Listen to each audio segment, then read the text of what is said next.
نحمده ونصلي على رسوله الكريم أما بعد أعوذ بالله من الشيطان الرجيم بسم الله الرحمن الرحيم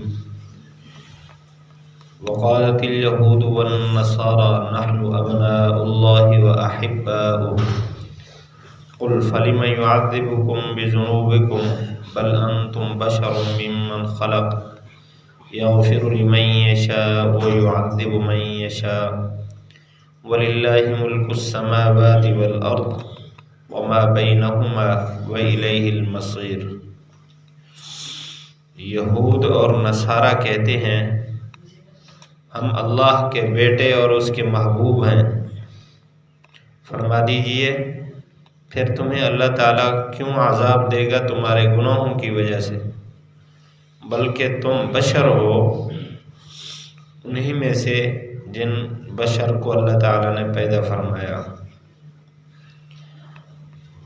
بخش دے گا جس کے لیے چاہے گا اور عذاب دے گا جس کے لیے چاہے گا، اور اللہ کے لیے ہے آسمانوں اور زمین کی بادشاہت اور جو کچھ درمیان میں نظام ہے اس کی بادشاہت، اور اللہ ہی کی طرف لوٹنا ہے۔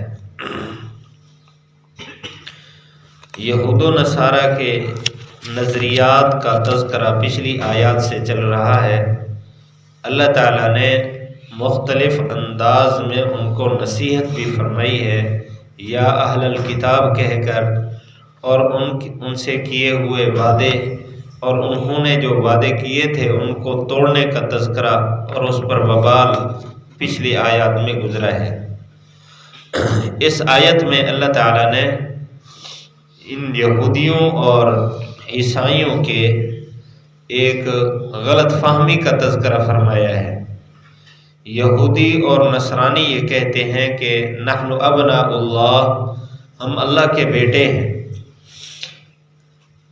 مطلب یہ ہے وہ یہ کہتے تھے کہ عیسائی یہ کہتے تھے کہ مسیح ابن اللہ، حضرت عیسیٰ علیہ السلام اللہ کے بیٹے، اور یہودی کہتے تھے عزیر ابن اللہ، حضرت عزیر علیہ السلام اللہ کے بیٹے ہیں اور ہم ان کی اولاد ہیں۔ تو بیٹوں کی اولاد بھی تو بیٹے ہوتے ہیں، اس وجہ سے ہم گویا اللہ تعالیٰ کے ساتھ ہمارا نسب ہے۔ جس طرح کوئی آدمی اپنے بیٹے کو عذاب نہیں دیتا، اپنے بیٹے کو مصیبت میں نہیں ڈالتا، تو ہم جب اللہ تعالیٰ کے بیٹے ہیں، اللہ تعالیٰ ہمیں کیسے مصیبت میں ڈالے گا، کیسے عذاب دے گا؟ اور وہ احباؤہ میں ساتھ یہ بتایا کہ بیٹے بھی ایسے جو محبوب ہوں۔ تو جب کوئی آدمی اپنے بیٹوں کو عذاب نہیں دیتا، یعنی اگر وہ غلط کام بھی کریں تو باپ کی تو شفقت پدری ہوتی ہے، باپ والی نسبت ہوتی ہے، اس کو اپنے بیٹے کے غلط کام بھی زیادہ برے نہیں لگتے جتنا دوسروں کے بیٹے کے غلط کام برے لگتے ہیں۔ ایک فطرتی بات ہے۔ تو ہم اگر گناہ کر رہے ہیں تو ہم تو اللہ تعالیٰ کے بیٹے ہیں، لہذا ہمارا گناہ کرنا اللہ تعالیٰ کو ناپسند نہیں، ہمیں اللہ تعالیٰ عذاب نہیں دے گا۔ اللہ تعالیٰ نے آگے اس کا جواب دیا، قل فلم یعذبکم بذنوبکم، اگر ایسی بات ہے تو اللہ تعالیٰ تمہیں بالکل عذاب دیتا ہی نہ، کیونکہ بیٹے کو تو عذاب نہیں دیا جاتا۔ بیٹے کو اگر باپ مارتا بھی ہے تو وہ اس کو سیدھے راستے پر لگانے کے لیے، نصیحت کے لیے، اور اس کے ساتھ اس کا تعذیب والا ذہن نہیں ہوتا کہ اس کو ہر طرح مصیبت میں اور ظلم میں، تعذیب میں ڈالنا ہے۔ قیامت دنیا میں تو اللہ تعالیٰ کسی کو اگر تکلیف دے، کوئی مصیبت دے، وہ تو نصیحت کے لیے ہو سکتا ہے، لیکن آخرت میں تو کوئی ہدایت کا راستہ کا موقع نہیں دیا جائے گا، وہاں تو ہوگا ہی عذاب۔ اور یہ یہودی نصرانی یہ کہتے تھے لن تمسنا النار الا ایاما معدودا، قیامت کے دن ہمیں اللہ عذاب دے گا لیکن ہوگا چند دن کے لیے۔ اس کا مطلب ہے کہ عذاب کے خود بھی قائل ہیں کہ اللہ ہمیں گناہوں کی وجہ سے عذاب دے گا، لیکن ہوگا چند دن کے لیے۔ قیامت کے دن اگر اللہ انہی کے نظریے کے مطابق ان کو عذاب دے گا، چند دن بھی دے، تب بھی تو عذاب تو ہے، اور عذاب تو بیٹوں کو نہیں دیا جاتا، اس وجہ سے یہ دلیل ہے اس بات کی کہ یہ اللہ تعالیٰ کے بیٹے ہرگز نہیں۔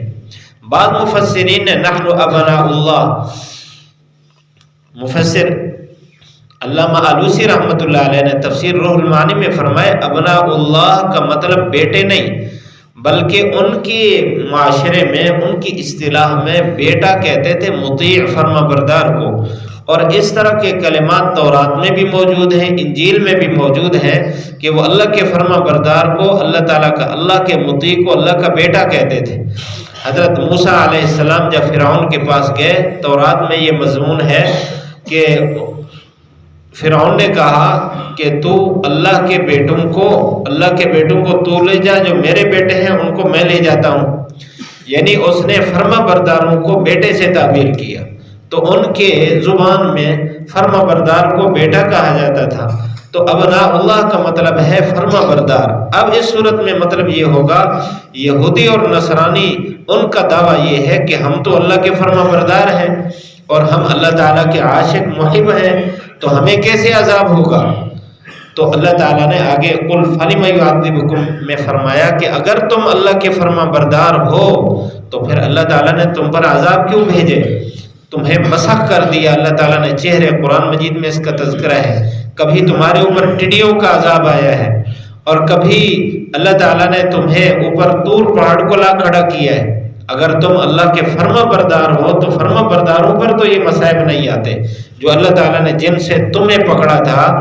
تو اس کا مطلب ہے تم اللہ کے فرما بردار نہیں ہو، بل انتم بشر ممن خلق، جس طرح دوسرے لوگ گناہ کر رہے ہیں تم بھی اس طرح گناہ کر رہے ہو۔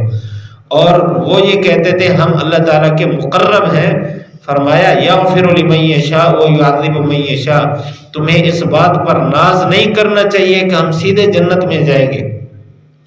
اللہ تعالیٰ نے قرآن مجید میں ایک اصول بیان فرمایا، ان اللہ لا یغفر ان یشرک بہ، فرمایا مشرک کو تو اللہ تعالیٰ بالکل نہیں بخشے گا، وَيَغْفِرُ مَا دُونَ ذَلِكَ لِمَن يَشَاءُ، اس کے علاوہ جس کو چاہے گا اللہ تعالیٰ بخش دے گا۔ اگر تم شرک نہیں کر رہے تب بھی تو گناہ تو کر رہے ہیں، اس لیے کہ اللہ تعالیٰ کی فرما برداری 100% کہ اللہ کو ناراض نہ کیا جائے، یہ تو بہت اعلیٰ درجے کا مقام ہے کہ کوئی ایسی زندگی گزارے کہ اس سے گناہ صادر نہ ہو، ورنہ جو بھی کام کر رہے ہیں اس میں نقص تو موجود ہے، اگر اللہ چاہے تو اس میں پکڑ لے۔ تو اس وجہ سے اللہ تعالیٰ اگر چاہے گا تو بخش دے گا، اگر چاہے تو عذاب دے دے گا۔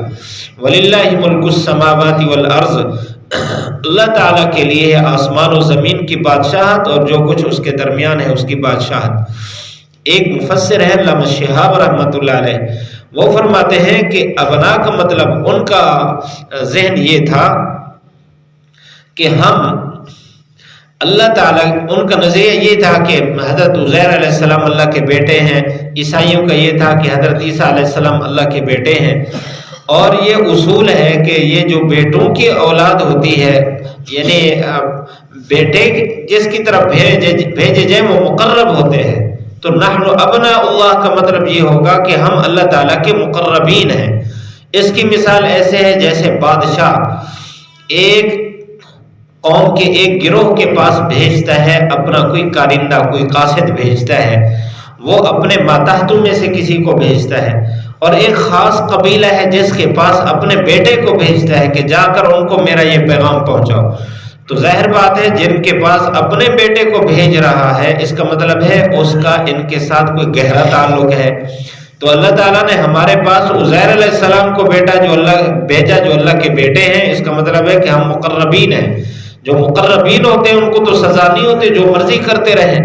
اللہ تعالیٰ نے اس نظریے کا یہاں رد فرمایا کہ چاہے وہ فرما بردار ہوں، چاہے وہ مقرب ہوں، چاہے وہ اپنے آپ کو اللہ تعالیٰ کے بیٹے کی نسل سے سمجھ رہے ہوں، ان کے سب نظریے غلط ہیں۔ اللہ کے ہاں عدل چلے گا، انصاف چلے گا۔ جو نیکیاں لے کر آیا اللہ تعالیٰ اس کی نیکیاں قبول فرما کر اس کو جنت میں داخل فرمائیں گے، اور جو نیکیاں لے کر نہ آیا اللہ تعالیٰ کے ہاں یہ دنیاوی نسبتوں والا کھاتا نہیں ہے کہ یہ مقرب ہے، یہ بیٹا ہے، یہ مطیع ہے، فرما بردار ہے، لہذا جو مرضی کرتا رہے اس کو چھوڑ دو۔ اللہ کے ہاں یہ ضابطہ اصول نہیں ہے۔ لوگوں کے ہاں تو ہو جاتے ہیں لیکن اللہ کے ہاں عدل چلتا ہے.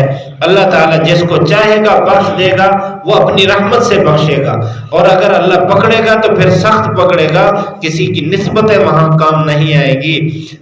فرمایا اللہ تعالیٰ کی بادشاہت ہے، اللہ تعالیٰ کسی سے مجبور محض نہیں ہے، نہ اللہ تعالیٰ کسی کا محتاج ہے.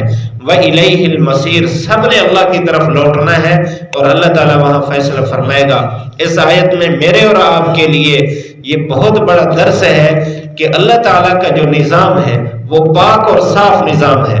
وہاں عدل ہے، انصاف ہے، وہاں انسان کے اعمال چلتے ہیں. کوئی کسی بھی قوم سے تعلق رکھتا ہو، وہ مالدار غریب ہو یا وہ پڑھا لکھا ہو ان پڑھ ہو، وہ کسی بھی حیثیت کا بندہ ہو، اگر اللہ کا فرما بردار ہے تو اللہ تعالیٰ کے ہاں اس کا مقام ہے، اور اگر اللہ کا فرما بردار نہیں ہے تو دنیاوی نسبتیں، دنیاوی مقام اور دنیاوی مرتبے اللہ کے ہاں کام نہیں آئیں گے. اللہ ہم سب کو اس کی فکر نصیب فرمائے. پڑھ لیجئے. وقالت اليہود والنصارى نحن ابناء اللہ واحباؤہ قل فلم يعذبكم بذنوبكم بل انتم بشر ممن خلق یغفر لمن یشاء ویعذب من یشاء وللہ ملک السماوات والارض وما بینہما وإلیہ المصیر. وقالت الیہود، یہود نے کہا، والنصارى اور نصارہ نے کہا، نحن ابناء اللہ، ہم اللہ تعالیٰ کے ابنا ہیں، وأحباؤہ اور اس کے محبوب ہیں. قل فرما دیجئے، لما يعذبكم کیوں پھر تمہیں عذاب دے گا، بذنوبکم تمہارے گناہوں کی وجہ سے، بل انتم بلکہ تم، بشر انسان ہی ہو، ممن خلق ان میں سے جن کو اللہ تعالیٰ نے پیدا فرمایا، یغفر لمن یشاء بخش دے گا جس کے لیے اللہ چاہے گا، ویعذب من یشاء اور عذاب دے گا جس کے لیے چاہے گا. وللہ ملک السماوات والارض اللہ کے لیے ہے آسمانوں اور زمین کی بادشاہت، وما بینہما اور جو کچھ ان کے درمیان ہے، وإلیہ المصیر اور اسی کی طرف لوٹنا ہے.